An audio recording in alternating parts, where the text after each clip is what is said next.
تب CM صاحب کو محسوس نہیں ہوتا ہے جو اصل لوگ مسئلہ مجھے یہ کہہ ہوتا رہے ہے تھے کہ سب کوئی بھی کچھ ٹھیک حکمران ہے ہو، کچھ ٹھیک نہیں. دیکھنا 2009 سے ہم دیکھ رہے ہیں کہ جب مہدی شاہ صاحب چیف منسٹر بنے تو ان کے گرد بھی ایک اس طرح کے لوگوں کا ایک ٹولہ تھا جو حقائق کو، سچائی کو آگے پہنچانا ہی نہیں دیتے تھے، یعنی وہاں تک رسائی ہی ان کی ہونے نہیں دیتے تھے.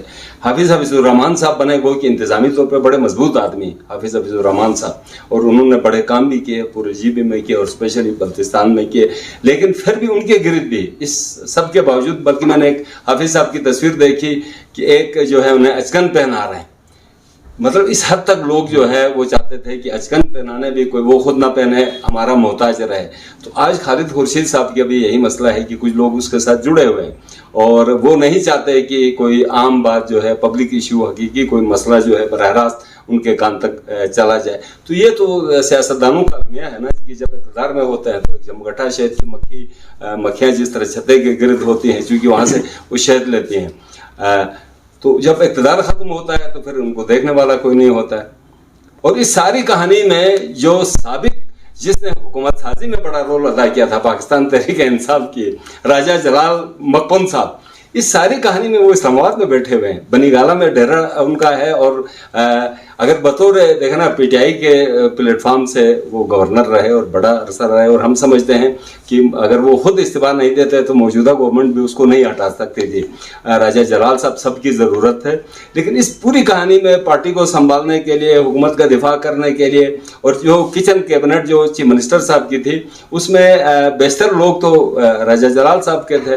تو اس پوری کہانی میں راجہ جلال صاحب خاموش ہیں. ان کی خاموشی بڑی پراسرار ہے اور معنی خیز ہے جو آنے والے کچھ دنوں میں ہی آپ کو اندازہ لگ جائے گا. ٹھیک ہے، بہت شکریہ بٹ صاحب نے بڑے پریسائز طریقے سے بریفلی اپنا تجزیہ پیش کیا. اور سیاسی صورتحال کروٹ بدل رہی ہے، پارا چڑھا ہوا ہے. مبشر حسن حیدر کو اجازت دیجیے گا، اگلے پروگرام میں پھر آپ کی خدمت میں حاضر ہوں گے.